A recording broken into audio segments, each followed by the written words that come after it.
From record fundraising to Moody's Analytics predicting a Trump easy win, and now to Bernie or bust, the Democrats have already lost, and they don't even know it yet. I'd imagine some of them do, though, because they're panicking. I did a story recently about a Democrat fundraiser where they were worried, is there anybody else? But I'll tell you this. The biggest problem the Democrats face is not Donald Trump. It is not Donald Trump. It's not the economy. It is not the forecast models. It is not impeachment. It's not Ukraine. None of this matters. You know what matters? Is the Democratic Party is in a state of civil war. Bernie or bust is a warning. Ignore it, and Trump wins. You heard it. Bernie supporters are saying either you vote for Bernie or we sabotage it all. Okay, it's a little harsh. What they're really saying is we ain't voting for anybody else. And I'll tell you what, I hear that. Because I know who I want to vote for, and I ain't voting for anybody else. You know what that means? Trump wins, period. Trump is an individual with a massive base. They're going to vote for Trump. There are people who are not Republicans. They are Trumpians. They like Trump. They vote for Trump. They weren't Republicans before. They aren't Republicans now. They're going to vote for Trump. But there are Republicans who say, we just want to win. They're going to vote for Trump. But what about everybody else? Well, Bernie's got a big base, not big enough to win. Tulsi's got a, decent-sized base, got a lot of supporters on the anti-war left. Not enough to win. Yang, not enough to win. Biden, come on, man. Biden couldn't raise $1. Right? So he's got, I'm kidding. I mean, he raised the money, but no way. I'll tell you what happens. I think Warren takes the nomination. I did think it was going to be Kamala Harris because of intersectionality, but I think Warren takes the nomination. I think the reason why she's not talking about Hillary and Tulsi like everyone else is because she wants to court the establishment. Elizabeth Warren is the safety, is their plan B, right? She is very much so a Hillary Clinton type, but she plays to the Bernie base. That's their plan. You see how this works? They're hoping Bernie Sanders voters will support Elizabeth Warren, but guess what? They're not going to do it. I know, because for one, I used to be a big Bernie fan. I know the mentality, but I actually have had some conversations with some Bernie supporters who straight up said they wouldn't support a Bernie Warren ticket. They do not like Warren, and they will not vote for her. Guess what? Democrats, your party's split in half. You've lost already. Check out what this guy writes for Newsweek. He says, Bernie or Bust 2.0 is a pledge that Bernie Sanders' revolutionary supporters take to send a message to the members of the Democratic Party. It is a commitment to vote for a true progressive on November 3rd, 2020. Or bust does not mean staying home. It does not mean writing in a candidate who has not registered as such. It means voting for a genuinely progressive candidate who is actually running, who reflects a voter's values, and who is not a means to perpetuate the neoliberal machinery that has been in place for more than 40 years. Bernie or bust is a demand. If you prefer another candidate and vote for that candidate in the primaries, you will need to acknowledge that you are ensuring another 4 years of Donald Trump. This is a threat. You will need to acknowledge that you are ensuring another 4 years of Donald Trump. Oh, I read that. While all burners are helping bend the arc of history toward justice, Bernie or busters are the adults in the room. Woo! I gotta say, I got a lot of respect for the Bernie voters. I will not vote for the lesser of two evils. I'm not going to vote for Bernie. But I can respect those who are saying the same thing, that I am going to support someone of principle or no one. Good. Good on you. That's principle. I respect that. Bernie or bust is a Ralph Nader problem. But unlike in 2000, Democrats can easily solve this problem by nominating Sanders. And there's the threat. If you don't support our guy, we ain't with you anymore. And Trump will win. That is bold. The climate change crisis demands a progressive form of governance to mobilize resources on a grand enough scale to transform the energy sector from fossil fuels to renewables, capture carbon from the atmosphere, and determine the safest manner to help cool the planet, then implement that plan. Race, gender, and so forth are unimportant compared with policy. Hey, wait a minute. I like that, right? Yes, we welcome a woman president. Yes, we welcome a gay president. However, identity politics are always trumped by policies that will be carried out by someone who will do more than pay lip service to the kinds of change that will benefit the vast majority of Americans. I have respect for that too. Absolutely.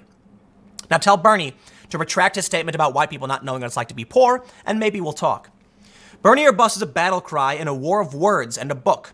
Bernie or bust, pioneers of electoral revolt, provides a list of grievances to explain why the people needed a revolution before Trump was elected, and why we, the people, need to unite against the dominant, pervasive neoliberal order for higher wages, health care coverage for everyone, free college education, saving our planet, ending to imperialism, and mass incarceration and the prison industrial complex, a better public education system, and the removal of big money from politics. Let me stop right here and tell you why I like this man, Bernie, and why I'm not so much anymore. First, I understand the pervasive neoliberal order.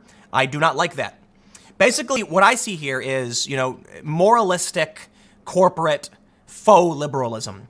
They pretend to be for all of these things that pander to your emotions. That is not what I care about. So when Bernie came along as an independent who was progressive and fought for civil rights, I said, here's a guy who really means it.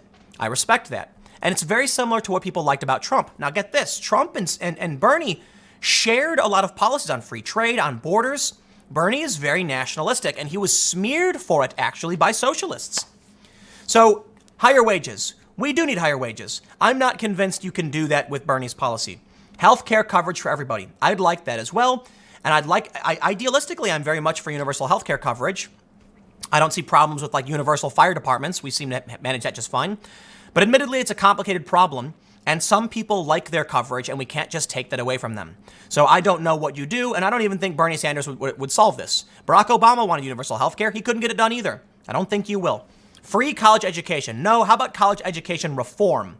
Just saying free, it's taxpayer. Saving our planet. I'm an environmentalist. I can agree with this to a certain degree, but please stop injecting your weird socialism into our environmentalism.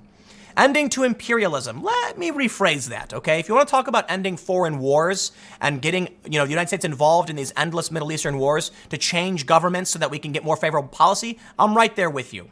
Mass incarceration, spot on 100%. And the end of the prison industrial complex, you got me 100% right there, buddy. A better public education system. I agree with that, but I think I disagree on how to get there with you. And the removal of big money from politics, and I agree with that as well. You see, I agree with a lot of this. The problem comes when Bernie goes up on stage and says, white people don't know what it's like to be poor, gives up his stage to these activists, and lets cancel culture wokeness take over. And I say, you do not have the strength required to be president. I'm sorry. I'm sorry you've lost me. But Tulsi stepped down from the DNC as a progressive golden child of the Democrats on principle, as a major in the National Guard, and as somebody who posts videos of kickboxing training. That I respect. Strength in character. All right? Our book is a how-to guide for peaceful revolution. It includes 2 exercises voters can use to evaluate candidates on 14 characteristics of fascism. All right, you lost me. You see, this is the problem. We can agree on these policies, but you're nuts when it comes to the paranoid delusions of fascists and Russians, and this is what I can't stand. You want to implement any of these things? The first thing you got to do is walk over to Trump supporters and say, hey, how's it going, guys? You want to grab a beer and have a conversation about politics? Guess what? So here's the point. Idealistically, you guys know I'm pretty far left, but realistically, I know that's not possible. Obama couldn't get it done. I see that. We need to have strong, I will say this, the far left offers up me the big ask opportunity to be like, hey guys, it's us or them, right? You want the crazy socialists calling fascists ever, or do you want the more moderate left-leaning individual who wants a public option in healthcare? So I get it. And this is why a lot of conservatives have been saying not to give an inch, because it keeps incrementing in a certain direction. Here's what I think. I think you got to give a little, get a little. I think there are a lot of things I don't know. I think I'm wrong about a lot of things. And I think even if I knew I could implement one of these plans, say universal health care, something like that, is it going to result in a happy, healthier population, or will I cause harm? You see, the big problem with my philosophy, avoiding moral harm to others, means that even if I want to implement universal health care, if it hurts one person, we got a serious problem. People are suffering right now because healthcare isn't good enough. Yes, but we didn't take it away from them.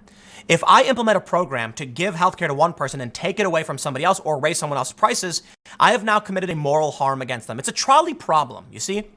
If somebody is already in the path of that train and you're saying, pull a lever to kill that other person, I'm like, dude, I can't. That's a tough problem, I gotta admit. Taking the action that ends someone's life or letting more people suffer is a hard problem to solve. I want to solve it. I believe I want to maximize for good. But I also am stopped when I get to the point where you tell me that in order to do it, I got to steamroll people who have good health care. I cannot make that jump. So we got to figure something out. And I think ultimately it's compromise that gets us done. But anyway, you see the message here is very, very clear. What he's really saying is not Bernie or bust as a warning, ignore it and Trump wins. They might as well have just titled the story, I'm a progressive and Trump is going to win, period. There you go. I think that's the easiest way to say it. Because think about what the result is. Bernie Sanders has a big base. He's raising more money than most of the Democrats. He's not going to beat Trump for a lot of reasons. And they're not going to nominate him to the Democratic Party. They're not. Bernie's an independent. They're not. It's going to be Warren. At least for now, I think it's Warren. She's their safety net. Warren's not going to take it. Warren is way too weak. Regular Americans who are not involved in politics are going to look at Elizabeth Warren and say, that frail little woman is going to be leading the armed forces? No way. No way. We do not want a stodgy librarian type to be leading the most powerful military on the planet. And I understand there's a lot of problems with Trump doing it too, but at least Trump is more aggressive. Man, I understand there's a concern about Trump, being a bit sporadic, to say the least. But so far, what he's done in terms of foreign policy hasn't been as bad as Obama. But it's been close in a lot of ways. Okay, commando raids in Yemen, which resulted in the loss of a little girl. There's a lot of complicated things going on with Trump. But I'll tell you what, man. You give the average American the choice between Elizabeth Warren, a frail academic librarian type, and Donald Trump, a tall, 6'5", boorish, aggressive man, and they're going to be like, look, it's Congress that passes laws and argues. It's the president who stares down foreign rivals and says, don't get in our way. And that's why people vote for strongmen types. It is the executive branch. It is not the most important facet of our government. People think the president has way too much power, but let me wrap this up. Otherwise, I'll rant for a million years. Newsweek writes an article from a Bernie supporter saying Trump won. Okay, I get it. Stick around. I got one more segment coming up for you in a few minutes, and I will see you all shortly.